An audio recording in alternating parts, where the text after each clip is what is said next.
Oke, baik, kita mulai saja. Adapun riwayat hidup Imam Maliki, yakni Imam Maliki yang memiliki nama lengkap Abu Abdullah Malik bin Anas bin Malik bin Abi Amir. Beliau lahir di Madinah pada tahun 93 Hijriah atau 712 Masehi dan wafat pada tahun 179 Hijriah dan meninggal pada Masehi 796. Ia lahir pada masa pemerintahan Khalifah Al-Walid bin Abdul Malik dan meninggal di Madinah pada masa pemerintahan Khalifah Harun Ar-Rasyid. Sepanjang hidupnya, Imam Maliki tidak pernah meninggalkan Madinah seperti Imam Abu Hanifah. Ia hidup dalam dua masa pemerintahan, yaitu Bani Umayyah dan Bani Abbasiyah. Pada saat itu, wilayah Islam berkembang pesat dan membentang dari Samudra Atlantik di barat hingga Tiongkok di timur, bahkan mencapai Eropa ketika Spanyol diberhasilkan ditaklukkan. Baik, selanjutnya itu ada Imam Maliki dari keluarga Arab yang terhormat dengan status sosial tinggi, baik sebelum maupun setelah Islam datang. Leluhurnya berasal dari Yaman, tetapi setelah masuk Islam, mereka pindah ke Madinah. Kakeknya Imam Malik itu adalah orang yang pertama dalam keluarganya yang memeluk Islam pada tahun 2 Hijriah. Saat itu, Madinah dikenal sebagai pusat ilmu pengetahuan Islam. Oke, next kita ke masa kecilnya Imam Maliki. Sejak kecil, Imam Maliki tumbuh dalam lingkungan yang penuh dengan ilmu, terutama ilmu hadis. Ia memiliki daya ingat yang kuat, pemahaman yang tajam, serta keteguhan dan ketabahan dalam mencari ilmu.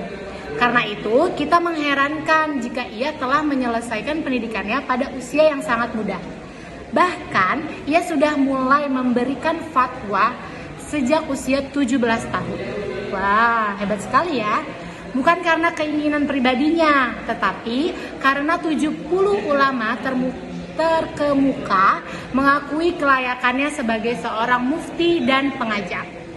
Ayah dan kakeknya Imam Maliki juga termasuk ulama hadis terkenal di Madinah, sehingga Imam Malik tidak merasa perlu meninggalkan kota tersebut untuk mencari ilmu. Madinah sendiri sudah memiliki banyak ulama besar dan sumber ilmu yang melimpah.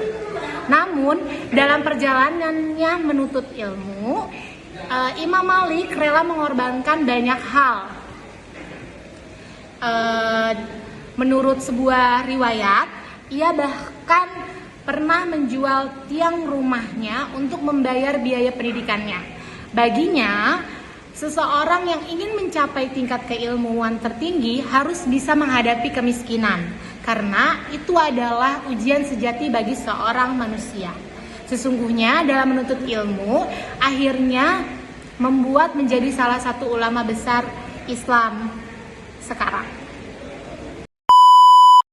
Setelah memahami dan menguasai ilmu fikih dan hadis, hampir seluruh hidupnya didedikasikan untuk dunia pendidikan. Banyak tokoh besar yang pernah menjadi muridnya, termasuk 4 khalifah, yaitu Al-Mansur, Al-Mahdi, Harun Al-Rasyid, dan Al-Ma'mun. Selain itu, ulama besar seperti Imam Abu Hanifah dan Imam Asy-Syafi'i juga pernah berguru kepadanya. Menurut sebuah riwayat, jumlah murid terkenal Imam Malik itu mencapai 1.300 orang. Imam Malik juga meninggalkan banyak karya tulis, baik dalam bentuk buku maupun risalah. Karya utamanya yang paling terkenal adalah kitab Al-Muwatta, yang berisi kesimpulan hadis sahih serta praktik ibadah masyarakat di Madinah yang berkaitan dengan fikih. Selain itu, ia juga menulis beberapa risalah seperti Risalah fil Qadar, Risalah fil An-Nujum wa Manazili Al-Qamar, dan Risalah fil Al-Aqdiyah, serta beberapa surat yang ia tulis untuk tokoh-tokoh tertentu yang hingga saat kini masih layak untuk dipelajari.